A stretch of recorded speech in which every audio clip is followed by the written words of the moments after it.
I never thought I'd sue an HOA, never thought anyone would try to charge me to drive on land my family's owned since 1987. But that all changed when an Orange County transplant decided to turn my grandpa's hand-built road into her personal toll booth. My name's Dante, and this 15-acre stretch of Colorado land and the gravel road my dad and I shoveled in the 80s. It's been ours for 35 years, drama-free. I never expected that peaceful chapter of my life to turn into the biggest property fight I've ever had. Then the new HOA president slapped me with a $500 fine. $500 for using my own property. You know that road I grew up on? The one my family built with our own two hands? At that moment, I felt like someone had kicked in my door and started charging me rent for my own damn kitchen. My blood boiled. What would you do if they came for your family legacy? Well, I didn't just fight back. I built a whole new road, locked them out forever, and flipped the script so they paid me. It's officially the county's most legendary property smackdown. Stick around. This revenge is worth the ride. Let me paint you the picture. I'm 52, a retired construction foreman who thought inheriting my grandfather's 15-acre spread in rural Colorado would be the peaceful chapter of my life. This land's been in my family since 1987, back when this area was nothing but farmland and good sense. My grandfather bought it from an old rancher, and my dad and I spent that summer building the gravel road that connects our homestead to County Road 42. I was 16, young, strong elbows deep in determination, hauling limestone gravel in a beat-up Ford pickup. Day after day, load after load. Every morning for 35 years I walked that road with my coffee, hearing the satisfying crunch of gravel under my boots. The smell of pine needles mixed with faint diesel fumes from our old Caterpillar still sitting in the barn. That's home. That road wasn't just a pathway, it was 3 generations of Steele family blood, sweat, and steel. But in 2019, the quiet life I'd always known started getting crowded. Some developer thought our corner of Colorado needed luxury homes. Boom, 37 McMansions, all the same shade of beige, sprouted up in the blink of an eye. They called it Meadowbrook Estates, complete with a volunteer HOA to protect the community. Well, I politely declined when they came recruiting. My land predates their little subdivision by 3 decades. Enter Bethany Kensington Walsh, a 45-year-old transplant from Orange County who drove a white BMW she washed religiously, wore designer athleisure, and had a perfume that screamed entitlement.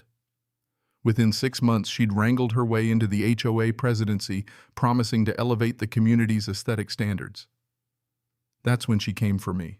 You see, my gravel road was a straight shot to the county highway, just 400 yards of perfectly maintained limestone. But her fancy subdivision, it's a maze of cul-de-sacs winding around a decorative fountain. Guess which one delivery drivers prefer? Last spring, Bethany cornered me at my mailbox. Clipboard in hand, she looked like she was about to conduct a corporate audit. "Dante, we need to discuss your road situation," she said, as if she owned the place. "What situation?" I asked, genuinely confused. "This rustic gravel path is creating safety concerns and diminishing our community's aesthetic.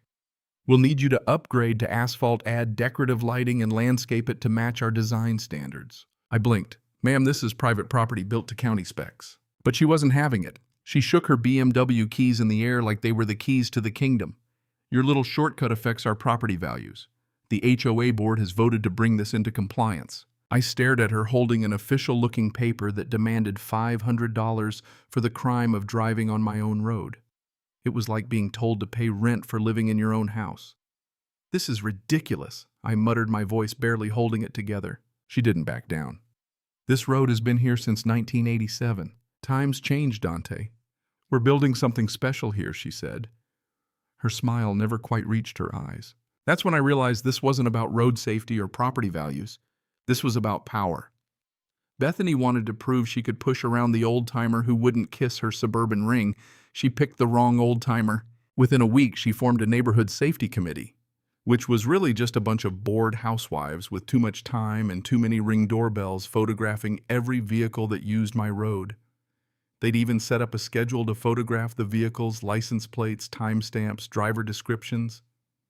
I kid you not, my UPS guy started asking if he'd accidentally driven into some sort of witness protection program. Then came the big one, a 47-page traffic impact study. 47 pages about a gravel road that had handled farm equipment and delivery trucks for decades, without a single accident. But they documented everything: excessive dust gravel displacement, even noise pollution from gravel being displaced. Yes, gravel displacement. Bethany wasn't done flexing. She convinced her committee to start parking their cars near my entrance during peak hours, forcing delivery trucks to back up and navigate around their vehicles just to reach my driveway. That's when I knew it was time to fight back. I did my homework. I spent hours at the county clerk's office pulling property deed surveys and incorporation documents. That's when I found something interesting. The subdivision was built on land that used to be part of the old Morrison farm, the same farm my grandfather had bought additional acreage from back in 1985. I discovered something that would change everything. When your access road predates surrounding development by decades, you have prescriptive easement rights, meaning they can't just shut off your road because they don't like the view. Armed with this knowledge, I filed a formal harassment complaint with the county documenting everything. Word started spreading through the neighborhood and people began rallying behind me. The Henderson family, longtime residents, stopped by one evening to tell me they supported me. They'd been targeted too. Bethany tried to make them tear out their vegetable garden, claiming it violated community standards. Then Diesel Rodriguez, my old buddy from the construction business, stopped by for a beer. He'd been following the situation, and when he heard about the HOA's antics, he offered some much-needed help. "If you need any equipment, let me know," he said with a wink. Sometimes the best way to handle a problem is with the right tools. But things took a turn when the county inspector who'd validated my road compliance called me privately.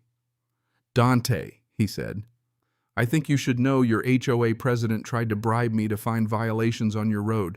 $2,000. She bribed a county official." I couldn't believe it. It was time to make this right, and that's exactly what I did. Stay tuned because the rest of this story, it'll have you cheering.